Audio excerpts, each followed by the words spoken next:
Hey everyone, it's me, Nathan from Nathan's Way. How are y'all doing? I'm doing well. So today is the 14th of the month, so that means I'll be talking to you about self-love. Hopefully this will be uploaded by the 14th, but with my internet, I never know. So, yeah, we're going to be talking about self-love and how my journey with self-love, how Pride Month and my sexuality has affected my self-love journey and all that. But first, I have a Pride Month giveaway I'm doing. It is witchy, it is punk rock, and it's very, very queer. Now, there's an info bar that will link you to the video where I tell you how to enter the giveaway. And there's also a link down below. So check it out. I'll give you a couple seconds. I'll just stare.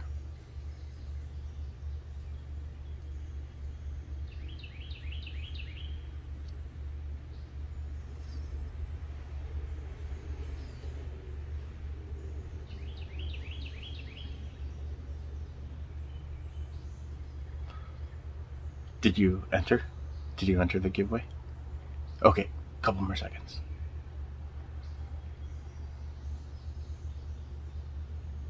Did you enter? Okay, good. Now we can continue. So, self-love. Self-love is a journey for me. It is a rough and bumpy, twisty and turny, bendy, and sometimes it splits off into two sections. It's a rough road to travel down, to say the least. Now, Kellyanne has this amazing quote that says, "Self-love is a daily practice." And I wholeheartedly agree. I truly believe that it is a daily practice, that sometimes it's harder than others.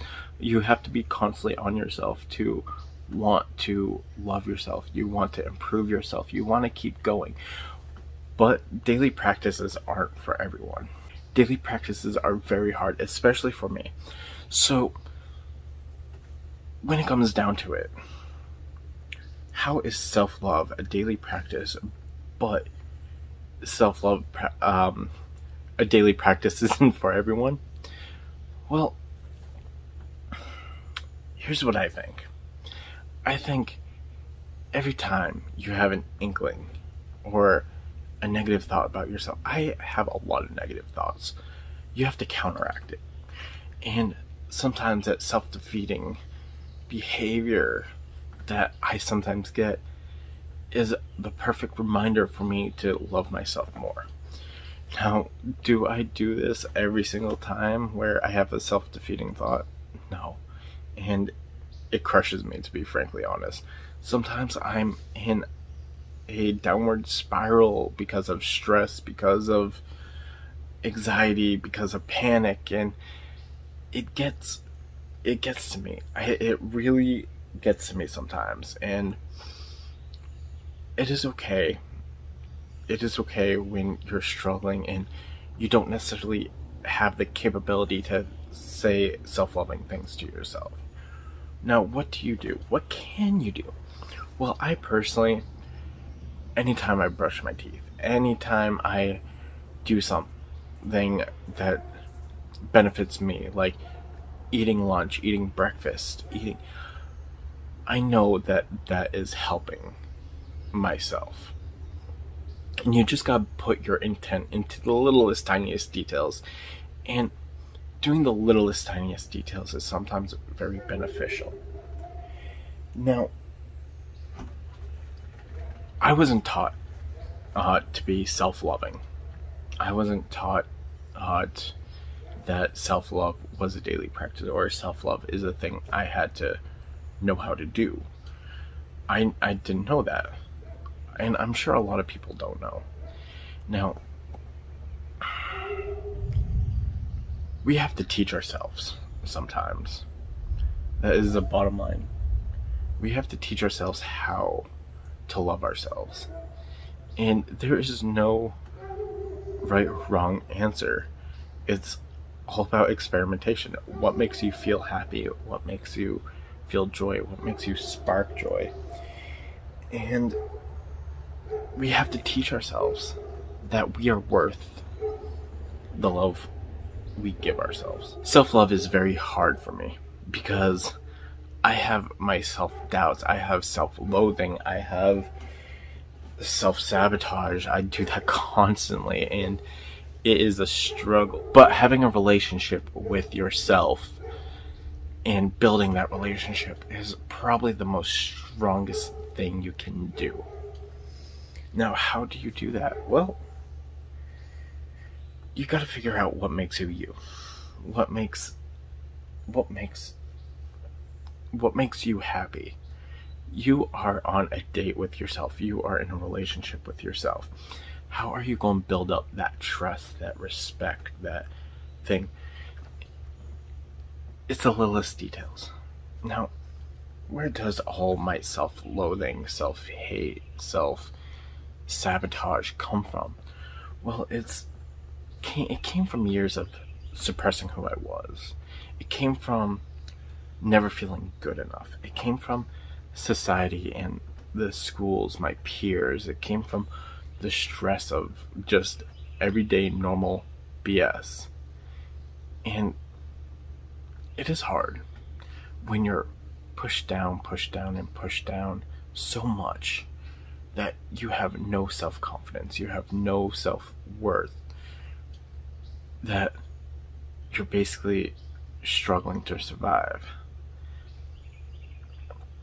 There was a low point in my life where I really didn't want to do much or anything, but I was in a toxic, abusive relationship where all I had going for me were YouTube videos, and this amazing, wonderful human being, Kellyanne Maddox, and also Ember Honeyraven and Arwen, like those were the three people at this time frame where they helped me get out of my situation.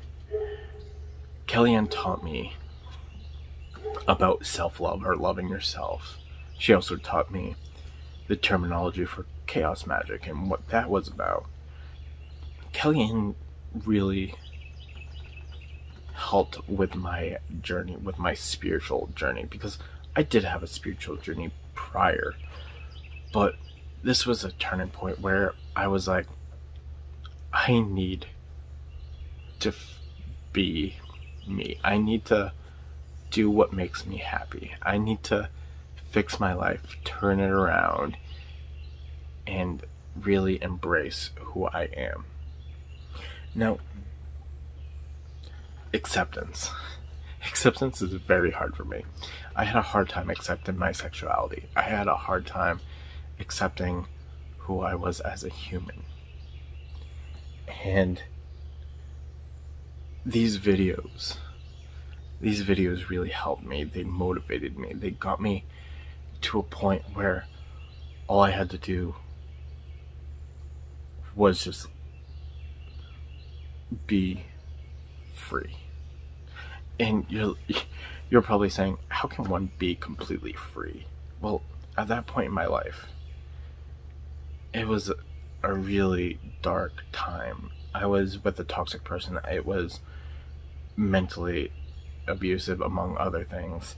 And I realized that I don't have to deal with that. So I slowly started taking steps to becoming who I was, and then maneuvering that outward. There were a few times where I can say I truly loved myself. A few times. And then sometimes there are certain levels of how you love yourself. When you love yourself, and then sometimes self-loathing comes in. I don't feel that self-love is always going to be constant for me. It's going to be an uphill battle, and when I'm at the top, it's going to be fine. but then I'll hit my lows and ups, and life is like a jump rope, and you keep going up and down, and you just gotta take it one day at a time. Now, how did pride, how did all this accepting myself, who I am, becoming who I needed to be, how did that help me? Well, first of all, when I got out of that toxic situation, I had endless possibilities. I was able to live in Boston for a year. I was able to move to New Jersey. I was able to move to Georgia. And with that, I was able to go to shows without feeling guilty. I could see my friends without feeling guilty. I could go to Pride and see the diversity that everyone has. Pride showed me that there were a lot of different types of people. There's a rainbow amount of different people, from gay, lesbian, non-binary, transgender, and like everyone in between. And this world is a beautiful place. And seeing that diversity, seeing people be themselves, live free, from the Sisters of Perpetual Indulgence, who are drag nuns who do a lot of community outreach, they help a lot of people, to the people who are marching in Pride, who are throwing these parties, who are just living their life, who are voguing in the streets. That showed me that no matter what life has thrown at you, you are you, and you can better yourself and embrace yourself. And right now, I'm at a challenging time where I'm not in a healthy situation. I am really hard on myself right now, but I know that this is just another roadblock. This is just another hurdle. I have my moments where I love myself, and that is enough.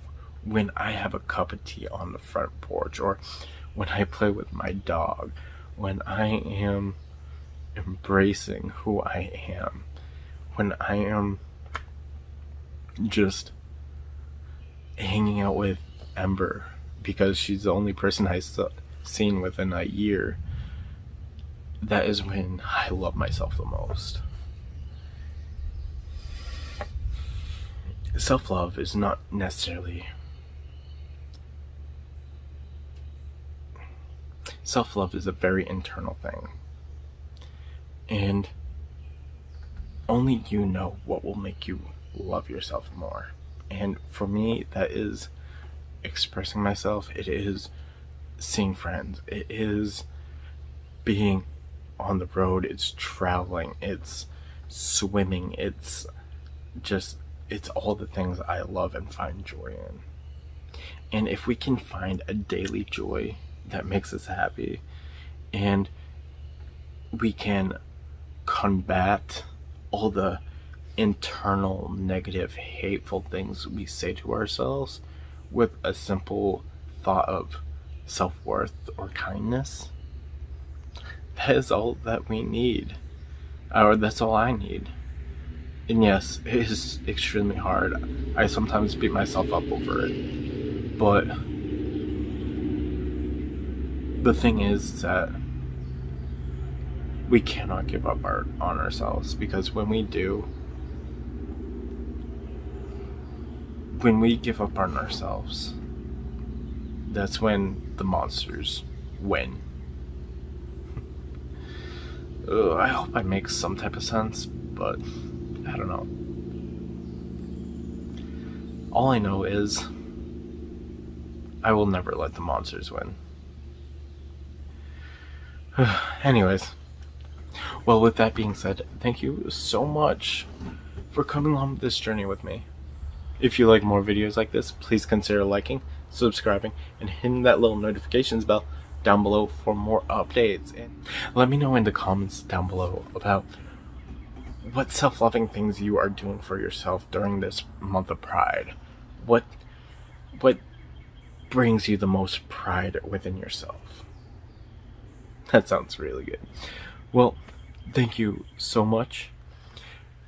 Don't forget about the giveaway. There's an info bar that you can click that was like a while ago, but there's a link down below. So check out the giveaway, and thank you so much for coming along this journey with me. This is my way, Nathan's way. Bye.